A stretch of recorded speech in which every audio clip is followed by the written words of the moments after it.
Okay, in this video we're going to look at how to sketch parabolas. Again, this is something you've done since about year 10, possibly year 9 maths, and follows some fairly straightforward rules and procedures, and has a few key, features that you should be able to use to help you sketch these things.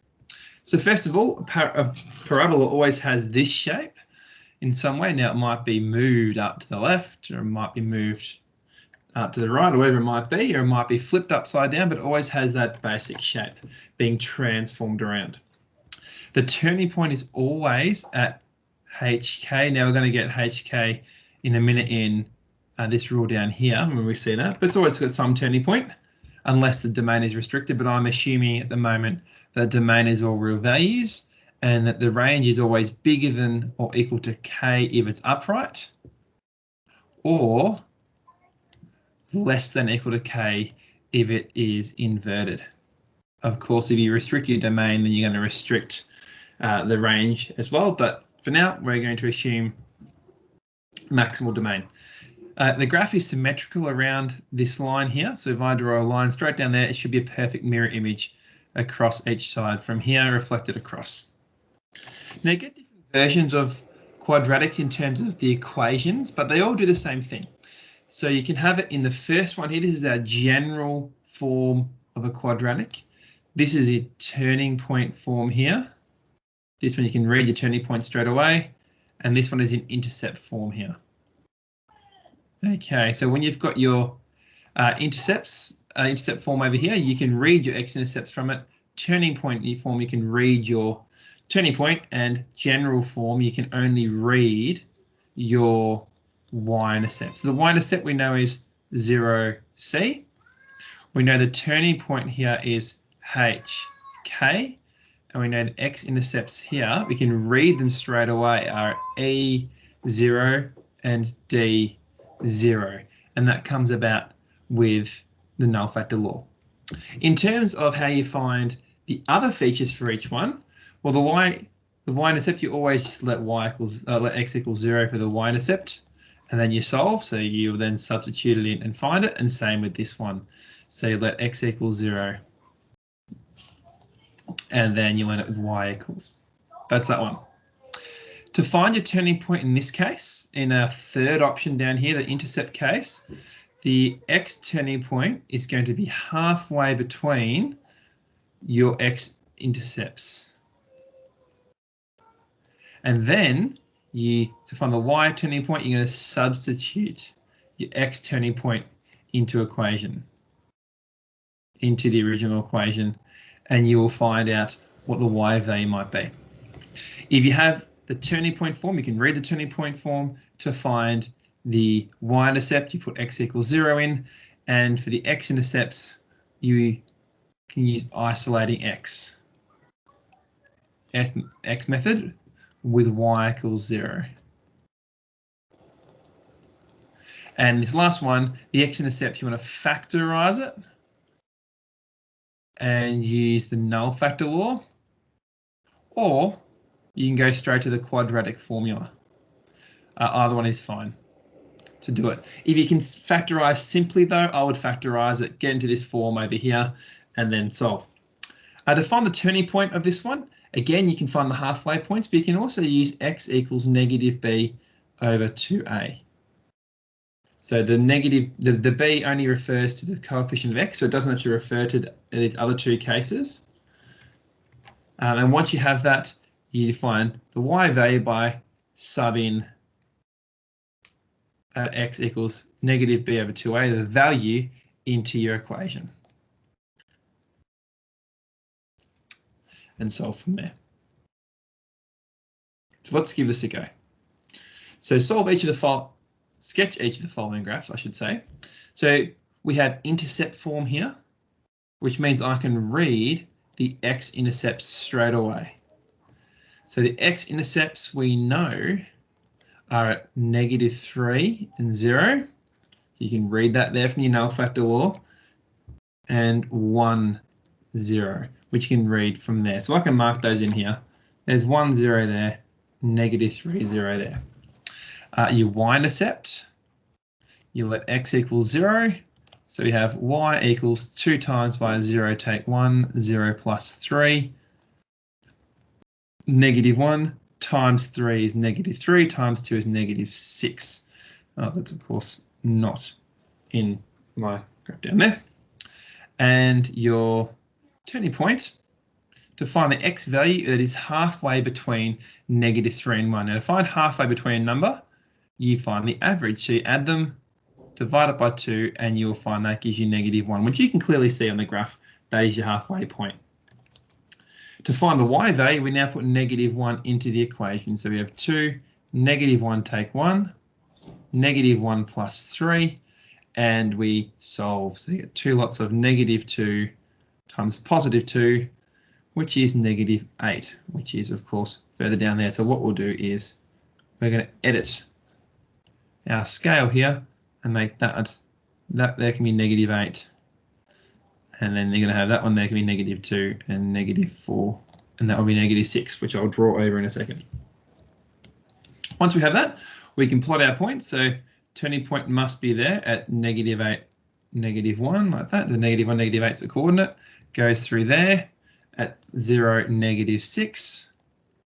And then we're going to join our dots through. Now, as a matter of accuracy, remember it's symmetrical around the line x equals -1, because that's our x value for our turning point.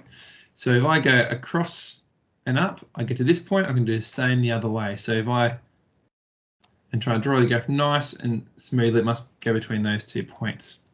And then we're going to have, it's going to come down, it's going to come down through here,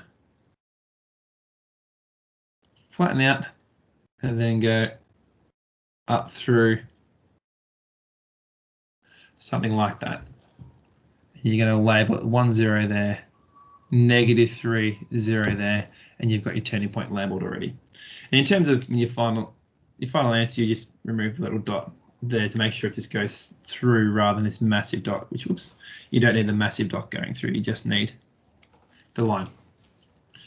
Okay, there we go. We want a couple of things to make sure is the graph isn't tailing back over. So if you had this in the exam, you want to make sure it's not tailing back over. You want to make sure it's continuing further, going further away, and you don't want it to go vertical.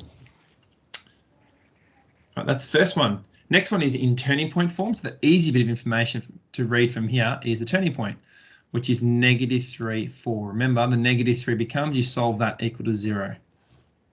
So put it equal to 0 and you'll find -3. So your turning point is at -3, 4 there. The negative out the front, remember, tells me it is upside down, so it's inverted like this. A good way to also find that is to find your y-intercept, and that is when you substitute 0 in, and you should find that it will be below your turning point. So -5 there, and that would be down here, 0, -5. And it's well below, so once you've got those two, you should clearly see it must be an upside down parabola looking something like that. Now to find your x-intercepts, we're going to let y equal 0, which means you have 0 equals this thing here. I'm going to use the isolating x method, so go check that out in a different video. To solve it, square root both sides, get plus or -2, and subtract 3. So 2 minus 3 is -1, -2 minus 3 is -5. So your intercepts are there and there. So it's going to go through -1, -5, come in down through this -5 down here. So it looks something like this, trying to make sure it's relatively symmetrical. I was going right till just before I reached there, and then it's going to keep coming down through -5 down there. It's slightly missed, you'd fixed up a little bit, but that's not too bad. And of course you would end up with your labels, and it's going to go through there as well, all the way down. Last one.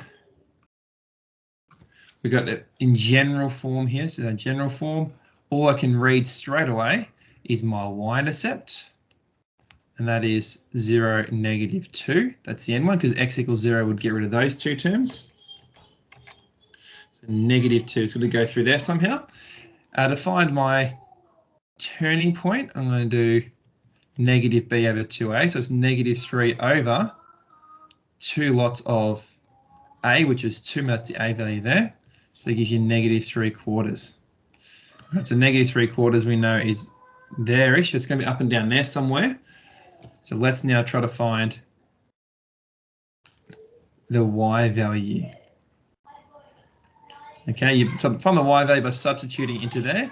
If you have it pre-factorized, that's actually really helpful. So we might do that.